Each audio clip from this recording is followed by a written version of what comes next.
참된 이웃이 있습니까? 사람은 이웃을 형성하면서 사는데 이웃일지라도 참된 이웃이 있는가 하면 그렇지 못한 이웃이 있습니다. 사람은 남녀노소를 불문하고 다 참된 이웃이 필요합니다. 왜 사람은 참된 이웃이 필요할까요? 누가복음 10장에는 참된 이웃이 누구인지 예수님이 비유를 들어 말씀하십니다. 어떤 사람이 예루살렘에서 여리고로 내려가다가 강도들을 만납니다. 강도들은 그의 옷을 벗기고 때려 죽은 상태를 만들고 떠납니다. 혼자 쓰러져 죽은 상태에 있는 그 사람에게는 도울 수 있는 이웃이 필요했습니다. 마침 한 제사장이 그 길로 내려가다가 그를 보고는 도움을 주지 않고 얼른 그 자리를 피했습니다. 그 후 또 레위인이 강도 만난 자를 보더니 자기도 해를 입을까 봐 그를 버려두고 급히 자리를 떠납니다. 마지막으로 등장한 한 사람이 있었으니 그 사람은 여행 중이었던 사마리아 사람이었습니다. 그는 죽은 상태로 쓰러져 있는 강도 만난 자를 보더니 자기 기름과 포도주를 상처난 부위에 붓고 싸매어 주었습니다. 그리고 그를 일으켜 자기 짐승에 태워 주막으로 데리고 가서 돌보아 주었습니다. 그 다음 날 그가 주막 주인에게 데나리온을 내주면서 만약 비용이 더 들면 돌아와서 갚겠으니 그를 잘 돌보아 주라는 말을 남기고 떠났습니다. 여러분들은 제사장과 레위인 그리고 사마리아 사람 중에 누가 강도 만난 자의 참 이웃이라고 생각하십니까? 사마리아 사람입니다. 강도 만나 죽은 상태에 있었던 사람을 일으켜 주지 아니하였더라면 그는 쓰러져 그 자리에서 죽었을 것입니다. 그를 살게 한 사마리아 사람은 그에게 생명의 은인이었습니다. 남쪽에 있는 유대인과 북쪽에 있는 사마리아 사람은 서로 원수지간이었습니다. 유대인들은 사마리아 사람들을 사람 취급도 하지 아니하고 이방인처럼 취급했습니다. 그들의 피에는 이방인들의 피가 섞여 있었기 때문이었습니다. 제사장과 레위인 그리고 사마리아인은 모두 강도 만난 사람을 보고 그를 돌보아 주었던 사마리아인도 있었지만 제사장과 레위인은 그를 돌보아 주지 않았습니다. 사마리아 사람은 자기를 사람 취급하지 않았던 유대인을 돌보아 주었습니다. 제사장이나 레위인처럼 그냥 지나쳐도 될 텐데 사마리아인은 그들과 다른 반응을 보였습니다. 무엇이 그들과 다른 반응을 보이게 한 것일까요? 사마리아인은 그를 보고 불쌍히 여겼습니다. 누가복음 10장 33절에 그를 보고 불쌍히 여겨라고 하는 말씀이 기록되어 있습니다. 여기서 불쌍히 여겼다는 말은 스플랑크니 조마이라고 하는 헬라어 단어를 사용하였는데 창자가 끊어지는 듯 하다라고 하는 동사입니다. 이 단어는 여자의 자궁이라는 단어에서 파생되었는데 어머니가 아이를 낳았을 때에 창자가 끊어지는 듯한 고통을 느끼면서 낳습니다. 바로 그 마음이 불쌍히 여기는 마음, 긍휼의 마음입니다. 긍휼히 여기는 마음이 있고 없고의 차이는 거리에서 나타납니다.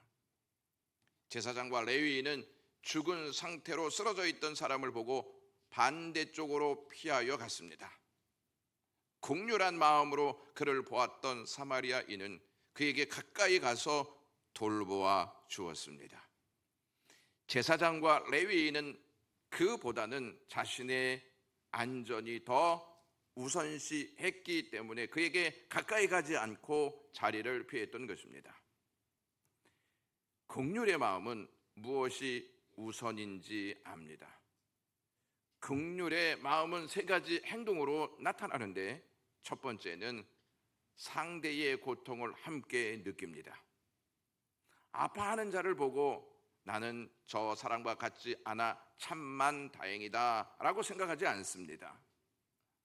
둘째 행동은 고통을 함께 느끼기에 가까이 가서 돌보아 줍니다.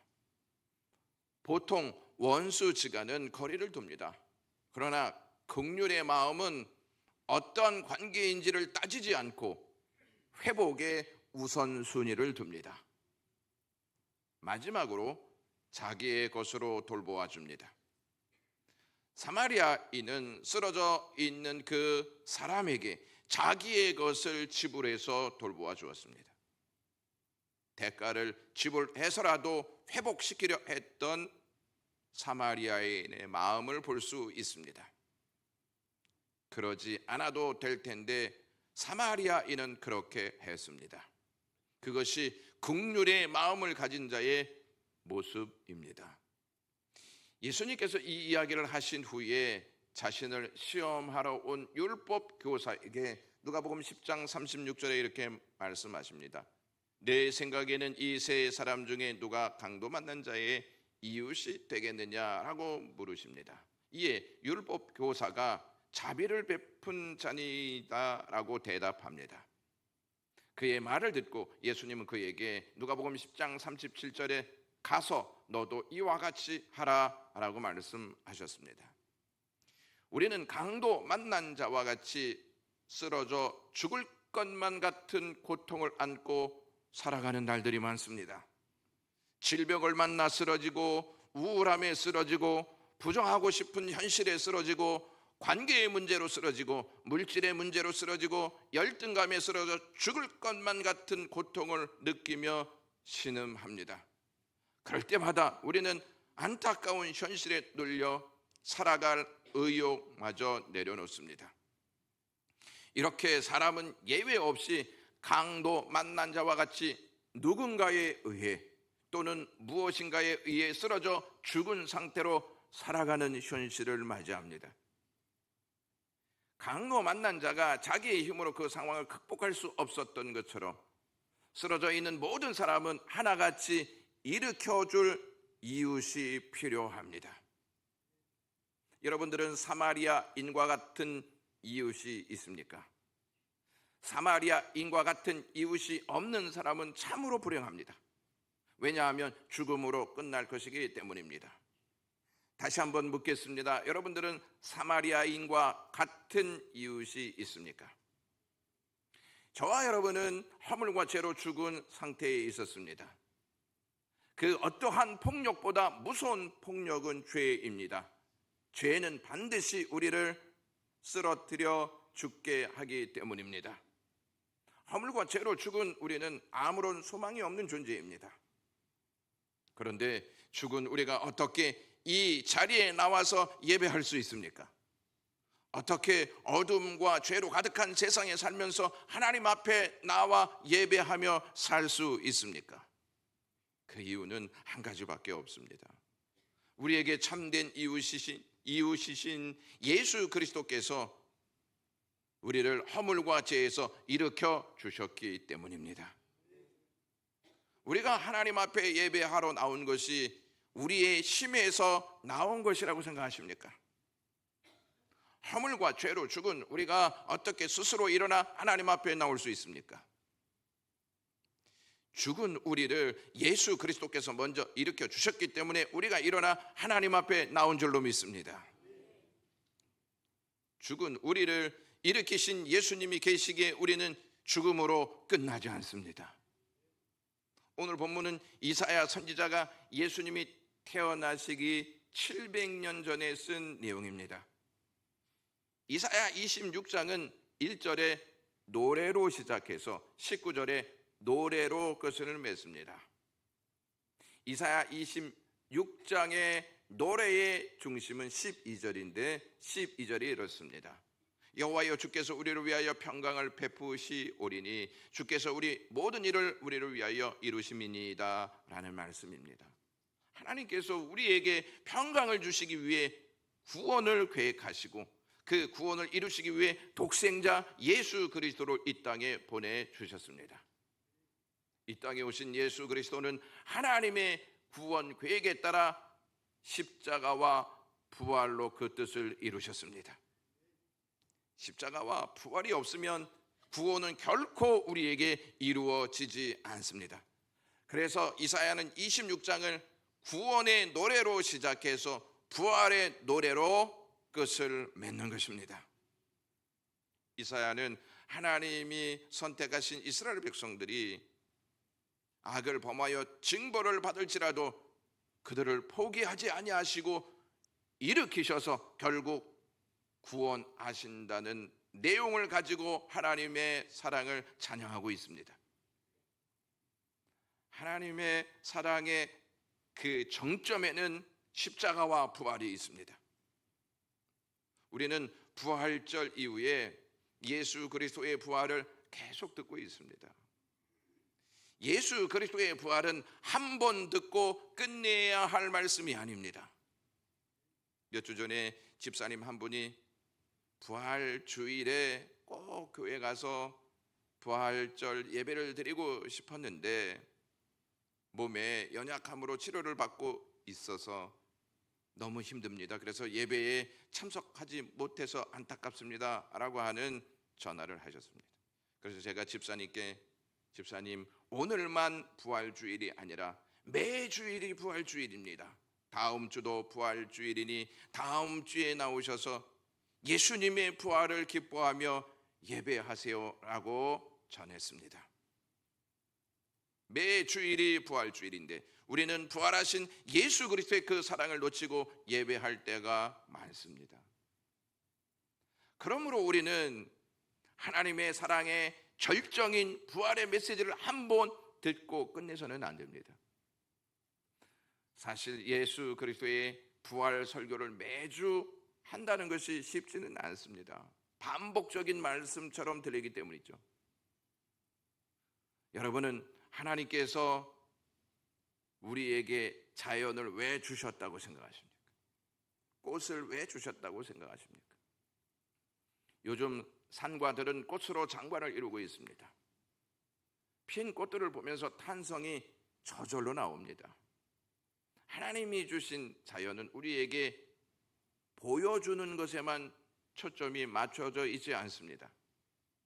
자연은 하나님의 메시지를 듣는 통로가 되기도 합니다.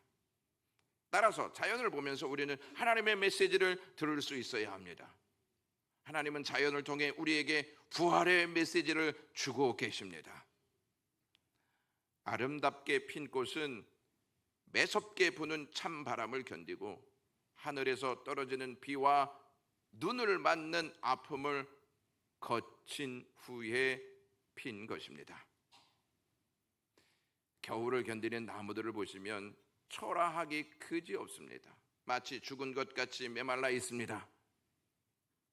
그런 나무들이 봄 햇살을 만나 따뜻함을 먹게 되면 줄기에서 연한 색의 생명이 돋고 마침내 아름다운 꽃이 활짝 핍니다. 이렇게 하나님은 자연의 섭리를 통해 부활의 메시지를 인류에 전하고 계시는 것입니다. 이스라엘의 역사는 마치 겨울을 맞이하는 것처럼 이방 나라에 의해 포로가 됩니다. 그로 인해 이스라엘은 겨울에 메말라버린 앙상한 나무처럼 되어 있는 모습을 성경은 우리에게 알려줍니다. 소망이라고는 전혀 찾아볼 수 없을 정도로 절망적인 상태에 갇혀있는 이스라엘의 역사를 볼 수 있습니다. 그런 상황에서 하나님은 이스라엘 백성들에게 은혜를 베푸셔서 고통을 딛고 일어나 소망의 꽃을 피우게 하십니다.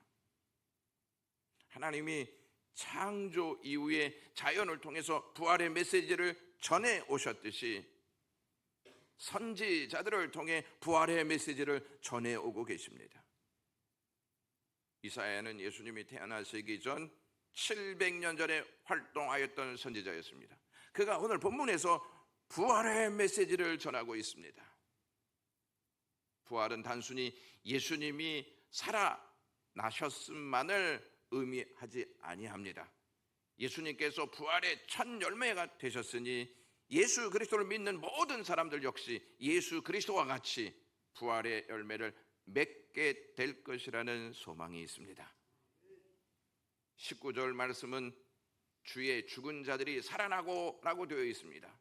사람은 다 죽는데 누구 안에서 죽느냐에 따라서 그 결과가 달라진다는 것입니다.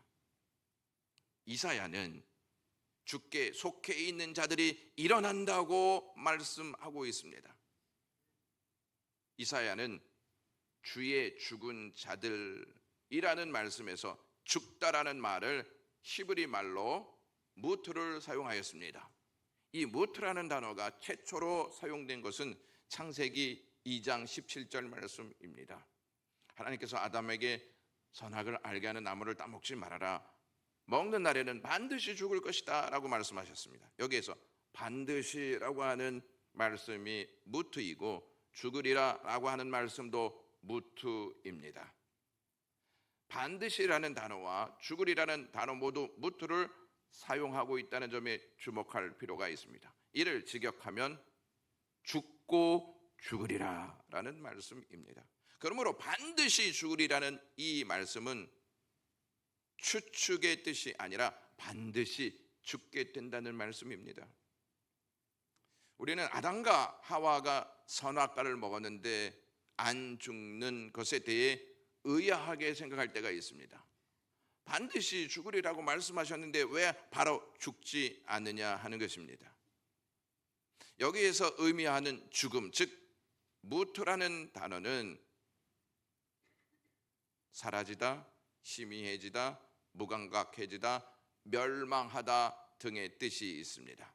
그러므로 선악과를 따먹고 죽었다는 의미는 하나님에 대한 기억이 희미해지는 것이고 하나님의 생명에 관한 죽게 되는 것이고 하나님에 대한 감각이 무감각해졌다는 뜻입니다.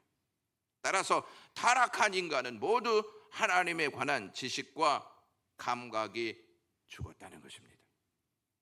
이러한 사람들이 하나님의 은혜로 예수 그리스도를 믿어 구원받게 되면 죽었다가 살아난 자가 되는 것입니다. 에베소서 2장 1절 말씀에 그는 허물과 죄로 죽었던 너희를 살리셨도다 라고 되어 있습니다. 이사야 선지자는 죽게 속한 자들은 살아나고 라고 말씀하고 있습니다. 여기에서 살아나다 라고 하는 단어가 히브리 말로 하야인데 하야는 살다, 회상하다, 소생하다, 회복하다 등의 뜻을 가지고 있습니다. 이 단어가 어디에 쓰여져 있냐면 야곱이 아들 요셉이 죽은 줄만 알고 살다가 요셉이 살았다는 소식을 듣습니다. 그리고 아들인 요셉이 총리가 되어 있다는 이야기를 듣고 창세기 45장 27절에 기운이 소생하게 되었다라고 기록되어 있습니다. 여기에서 소생이라는 말이 하야라고 하는 단어입니다. 그 앞에 기운이라는 말은 르하흐라고 하는 단어인데 이 르하흐는 영혼, 바람, 호흡 등의 뜻을 가지고 있습니다. 이 단어는 하나님께서 흙으로 아담을 지으시고 코에 생기를 불어 넣으심으로 산 존재가 되었는데 여기서 하나님의 생기가 르하흐라고 하는 단어입니다. 하나님이 요셉을 살려주셨기에 야곱이 그 복음을 듣고 영이 살아났다는 것입니다. 이렇게 하나님과의 관계, 하나님과의 감각이 다시 살아나는 역사가 하나님의 생기에 의해서 일어나게 된다는 것입니다. 우리를 사망에서 빠져나올 수 없도록 꽁꽁 묶어두는 것이 죄입니다. 사람이 과학의 힘으로 달을 다녀오고 있습니다. 인공지능 로봇을 만들어서 이 세상에 편리함을 제공하고 있습니다. 갖가지 영양제를 시장에 내놓고 있습니다. 사람이 과학의 힘으로 좋은 것을 보고 더 잘 살 수 있도록 하고 있는데 사람들은 죽고 있습니다. 죄의 문제를 해결하지 못하기 때문에 죄에서 죽는 것입니다. 그러므로 우리는 죽음 앞에 무기력하게 쓰러져 죽는 것입니다. 죽음의 의해 무기력하게 쓰러진 우리에게 다시 일으킬 수 있는 힘이 무엇일까요? 부활하신 예수 그리스도의 생기인 줄로 믿습니다. 예수 그리스도께서 십자가에 달려 돌아가시자 그의 제자들 역시 믿음도 소망도 미래도 다 죽은 상태가 되어 마가 다락방에 문을 꽁꽁 걸어 잠그고 숨어 있었습니다. 부활하신 예수님은 죽은 상태에 있는 그들에게 찾아가셔서 숨을 내쉬며 성령을 받으라고 말씀하셨습니다. 예수님께서 숨을 내셨다라고 하는 말씀은 살아 계셨다 하는 증거이고, 죽은 상태에 있는 제자들에게 부활의 생명을 불어 넣으셨다는 뜻입니다. 야곱이 요셉이 살아있다는 소식과 애굽의 총리가 되어 있다는 소식을 듣고 하나님의 생기가 그의 영혼을 채워 살아나게 했던 것처럼 예수님의 제자들도 부활하신 예수 그리스도의 생기로 다시 소생하는 은혜를 잊게 되었습니다. 부활하신 예수 그리스도의 능력으로 죽음은 더 이상 우리의 생명을 꺾어 쓰러뜨릴 능력이 없는 줄로 믿습니다. 하나님께서 에덴 동산의 생명나무를 불칼로 지키고 계시듯이 우리에게 예수 그리스도의 부활로 우리를 지키고 계시는 줄로 믿습니다. 마가복음 5장에 보시면 세 사건이 순차적으로 기록되어 있습니다. 첫 번째 사건은 예수 그리스도께서 거라사인 지방의 더러운 귀신 들린 자를 회복시킨 사건이었습니다. 예수님께서 거라사인 지방에 이르자 더러운 귀신 들린 사람이 무덤 사이에서 나와 예수님께 절하며 이렇게 말합니다. 지극히 높으신 하나님의 아들 예수여, 나와 당신이 무슨 상관이 있나이까? 원하건대 하나님 앞에서 맹세하고 나를 괴롭히지 마소서라고 고백합니다. 귀신은 그 사람을 집으로 삼고 들어가 살면서 그의 거처를 무덤이 되게 했습니다. 귀신 들린 사람은 죽은 상태로 귀신에게 꽁꽁 묶여 무덤에서 살고 있었습니다. 예수님은 그를 사로잡고 있는 귀신을 향해 귀신아, 그 사람에게서 나오라고 말씀하셨습니다. 귀신은 예수님의 명령에 따라 그 사람에게서 나와 돼지떼로 들어가 돼지떼를 바다에서 몰살시켰습니다. 이렇게 사탄은 파멸로 이끄는 장본인입니다. 사탄으로부터 자유롭게 된 그 사람은 예수 그리스도를 따르고자 하지만 예수님께서 그 사람에게 집으로 돌아가서 두 가지 일을 하라라고 명령하십니다. 그 내용이 마가복음 5장 19절에 있습니다. 그에게 이르시되 집으로 돌아가 주께서 내게 어떻게 큰 일을 행하사 너를 불쌍히 여기신 것을 내 가족에게 알리라라고 말씀하십니다. 큰 일을 행한 것을 알리고 너를 불쌍히 여기신 그 일들을 가족에게 전하라라고 말씀하십니다. 강도 만난 자의 이웃은 사마리아인이었습니다. 귀신 들린 자의 이웃은 그를 불쌍히 여기신 예수 그리스도이셨습니다. 그는 예수 그리스도 때문에 다시 산 사람이 되어서 예수님의 말씀대로 주께서 장애에게 행하신 일과 자신을 불쌍히 여기시는 것을 대가볼리 지역에서 전파했습니다. 그 이야기를 듣고 모든 사람이 놀랐다고 성경은 기록하고 있습니다. 귀신은 절대 우리에게 소망을 주는 존재가 아닙니다. 귀신은 죽이는 일을 꾀하고 그것을 실천하는 악한 존재입니다. 두 번째 사건은 귀신을 쫓아내신 예수님이 가버나움으로 오셔서 12년 동안 혈류병을 앓고 있던 여인을 고쳐주십니다. 그리고 세 번째 사건이 회당장 야이로의 딸을 살리신 사건입니다. 예수님은 회당장 야이로의 딸이 죽었다는 소식을 듣고 그의 집으로 가십니다. 회당장 야이로의 집은 슬픔으로 가득했습니다. 그래서 예수님께서 그들을 향해 이렇게 말씀하십니다. 너희가 어찌하여 떠들며 우느냐? 이 아이가 죽는 것이 아니라 잔다라고 말씀하십니다. 예수님의 말씀을 듣고 사람들은 비웃으며 예수님을 따가운 시선으로 바라보았습니다. 예수님은 야이로의 딸의 시신이 있는 곳으로 들어가셔서 손을 잡고 이렇게 말씀하십니다. 소녀야, 일어나라 라고 말씀하십니다.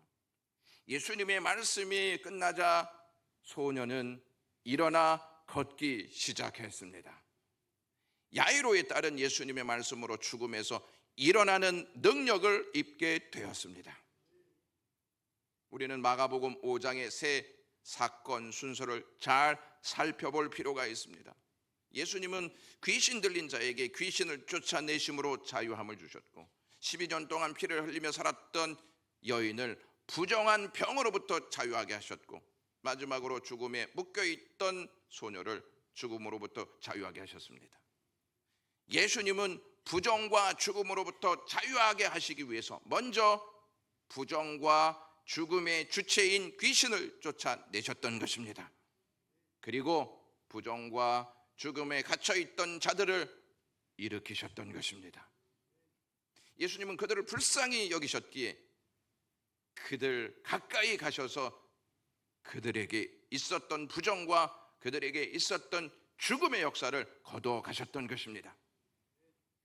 이사야 19절 중반절 말씀을 보시면 티끌에 누운 자들아 깨어 노래하라 라고 되어 있습니다.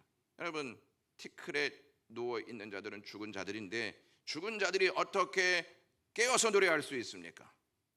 그것은 주의 이슬 때문이었습니다. 이사야가 말한 주의 이슬은 무엇일까요? 주의 이슬은 주의 말씀을 상징합니다. 그러니까 티끌에 누워있는 자들에게 주님의 말씀이 선포되자 그들은 죽어있는 자리에서 일어났다는 것입니다. 땅이 죽은 자들을 내어주어 깨어 노래하는 자들로 만들었다는 것입니다. 에스겔 37장을 보시면 에스겔 골짜기에 마른 뼈들이 가득해 있었습니다. 하나님께서 에스겔 선지자에게 물으시기를 이 뼈들이 능히 살 수 있겠느냐라고 물으십니다. 에스겔은 주 여호와께서 아시나이다 라고 대답합니다. 우리의 이성으로는 받아들이기 힘든 말씀이기에 하나님은 그 일을 행하십니다. 하나님의 능력은 우리의 이성에 갇혀 있지 않습니다. 하나님은 에스겔 선지자에게 뼈들에게 이렇게 선포하라고 명령하십니다. 37장 9절입니다. 생기야 사방에서부터 와서 이 죽음을 당한 자에게 불어서 살아나게 하라라는 명령이었습니다. 하나님의 말씀대로 이사야 선지자가 선포하자 어떠한 일이 생겼는지 37장 10절은 이렇게 밝히고 있습니다. 다 같이 읽겠습니다. 생기가 그들에게 들어가매 그들이 곧 살아나서 일어나 서는데 극히 큰 군대더라 라고 되어 있습니다.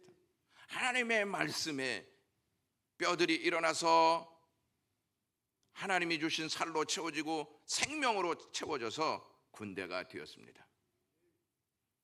하나님께서 뼈들에게 명령하셨던 그 말씀을 가지고 하나님께서 육신을 입고 이 땅에 찾아오셔서 죽음에 갇혀있는 나사로에게 찾아가셔서 이렇게 명령하십니다.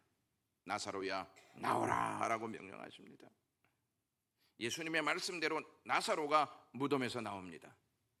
이것은 오늘 본문에서 땅이 죽은 자들을 내놓는 것처럼 예수님의 말씀으로 인해 무덤이 죽은 나사로를 내준 것과 함께 한다는 것입니다. 요한은 이를 두고 이렇게 요한복음 11장 44절을 말합니다. 죽은 자가 수족을 배로 동인 채 나오는데 그 얼굴은 수건에 쌓였더라 라고 되어 있습니다. 이것을 지켜보고 있었던 제자들에게 예수님이 무덤이 내준 나사로를 묶고 있는 그 수건을 풀어 놓아 다니게 하라고 말씀하셨습니다.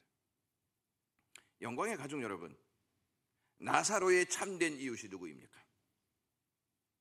예수님은 나사로의 죽음으로 슬픔에 빠져있던 사람들을 보시고 불쌍히 여기셨다고 말씀하고 있습니다. 예수님은 그들이 보는 앞에서 나사로가 있는 무덤 가까이 가셔서 말씀으로 그를 살리셨습니다. 예수님은 그들에게 믿음을 갖게 하시기 위해서 그들이 보는 앞에서 나사로를 살리신 것입니다. 저와 여러분의 참 이웃은 부활하신 예수 그리스도이신 줄로 믿습니다. 그런데 더 중요한 것은 부활하신 예수님이 저와 여러분들을 이웃으로 삼으셨다는 것입니다. 예수님은 우리의 고통을 자신의 고통으로 삼는 긍휼의 마음으로 우리에게 찾아오셔서 우리의 죄의 대가를 십자가에서 물과 피 그리고 생명으로 다 갚아주셨습니다. 그리고 죽은 우리를 살리시기 위해 부활하셔서 영원한 생명을 우리에게 불어넣어 주셨습니다. 이것이 부활이 우리에게 주는 하나님의 사랑의 메시지입니다. 이사야는 25장 8절에서도 믿는 자들에게 부활의 은총이 있음을 이렇게 선포하고 있습니다. 다 같이 읽겠습니다. 사망을 영원히 멸하실 것이라. 주 여호와께서 모든 얼굴에서 눈물을 씻기시며 자기 백성의 수치를 온 천하에서 제하시리라. 여호와께서 이같이 말씀하셨느니라. 아멘. 지금 우리가 죽은 나무처럼 메마른 상태일 수도 있습니다. 그러나 저와 여러분은 반드시 부활로 말미암아 소망의 꽃이 활짝 필 줄로 믿습니다. 절망이라는 무덤은 반드시 우리를 가두지 못하고 내주고 말 것입니다. 주님이 그렇게 하실 것이기 때문입니다.